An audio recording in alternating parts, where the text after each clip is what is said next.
اگر بات کریں اخوت فاؤنڈیشن کے بانی اور چیئرمین ڈاکٹر امجد ثاقب صاحب کی، تو ان کی خدمات کی بدولت پاکستان کے غریب ترین اور کمزور طبقوں، خواتین، معذور افراد اور خواجہ سرا کمیونٹی کی زندگیوں میں کافی حد تک بہتری آئی ہے۔ ان کی انہی شاندار خدمات کے اعتراف میں انہیں عالمی سطح پر بے شمار اعزازات سے بھی نوازا گیا۔ 2023 میں ڈاکٹر امجد ثاقب کو global man of the decade کے ایوارڈ سے نوازا گیا۔ 2021 انٹرسٹ فری مائکرو فائنانس کے فروغ پر ایشیا کا نوبل امام ریمون میگسیسے ایوارڈ انہیں دیا گیا۔ اسلامی مالیات کے فروغ پر دبئی کے ولی عہد شیخ حمدان بن محمد بن راشد المکتوم اور تھامسن رویٹرز کی جانب سے اسلامک اکانومی ایوارڈ سے نوازا گیا۔ ڈاکٹر صاحب WWF سے social entrepreneur of the year, برطانوی ملکہ الزبتھ دوم کی جانب سے commonwealth point of light award, Abu Dhabi Islamic bank کی جانب سے لائف ٹائم اچیومنٹ ایوارڈ، جبکہ صدر پاکستان کی جانب سے ملک میں فلاحی کاموں اور بلا سود قرضوں کے کامیاب ماڈل پر پاکستان کا اعلیٰ سول ایوارڈ ستارے امتیاز سے بھی نوازے گئے ہیں۔ اس وقت ڈاکٹر امجد ثاقب صاحب ہمارے ساتھ موجود ہیں، تو آئیے ان سے گفتگو کرتے ہیں۔ ڈاکٹر صاحب، آپ کو خوش آمدید کہتے ہیں صدائے رمضان میں۔ سر، سب سے پہلے تو ہم آپ سے یہی جاننا چاہیں گے کہ آپ ایک سرکاری افسر تھے، بڑے اچھے آپ عہدے پر فائز تھے، اور یقیناً ہر نوجوان کا بھی یہی خواب ہوتا ہے کہ وہ یہاں تک پہنچ سکے، لیکن آپ نے کیا ایسا موڑ آیا زندگی میں کہ آپ نے یہ سرکاری ملازمت چھوڑ دی، فلاحی کاموں کا آغاز کیا؟ اس کی کیا ریزن تھی؟ بسم اللہ الرحمن الرحیم۔ جی، میں مشکور ہوں آپ کا کہ آپ نے مجھے دعوت دی، اور آپ کے توسط سے میں ہزاروں لاکھوں لوگوں سے بھی مخاطب ہوں، تو بہت شکریہ۔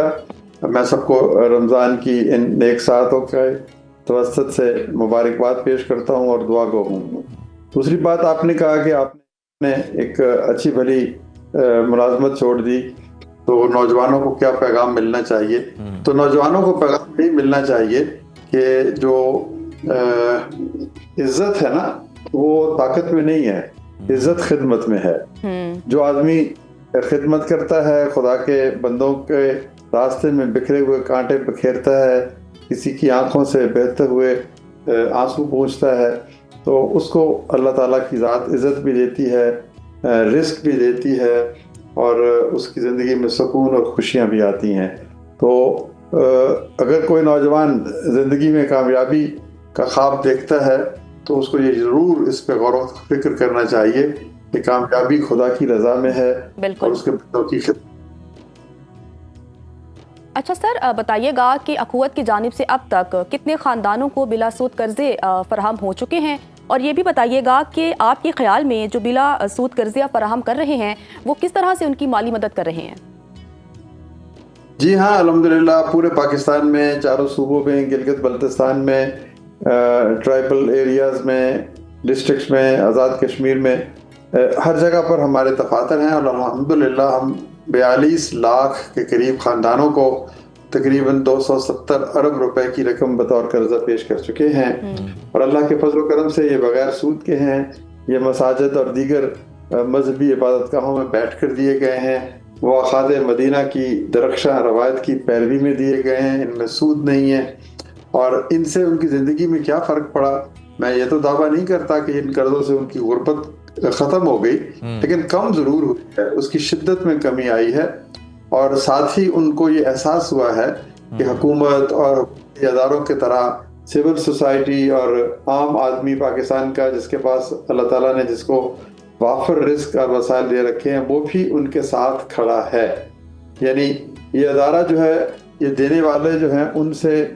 کچھ رقم لے کے ایک امین کے طور پر جو ضرورت مند ہے ان تک پہنچاتا ہے، تو اس رقم کے ساتھ ان لوگوں کی جو دیتے ہیں، خلوص، محبت، پیار اور کمپیشن بھی ان تک پہنچتا ہے، اور ایک معاشرے کی، خوبصورت معاشرے کی تعمیر کے لیے یہ احساس ضروری ہے۔ لوگوں کو جو پیچھے رہ گئے ہیں، یہ احساس ضروری ہے کہ جو آگے بڑھ گئے ہیں وہ بھی ہمیں ساتھ لانا چاہتے ہیں۔ تو یہ ایک خوبصورت احساس کو جنم دیا گیا،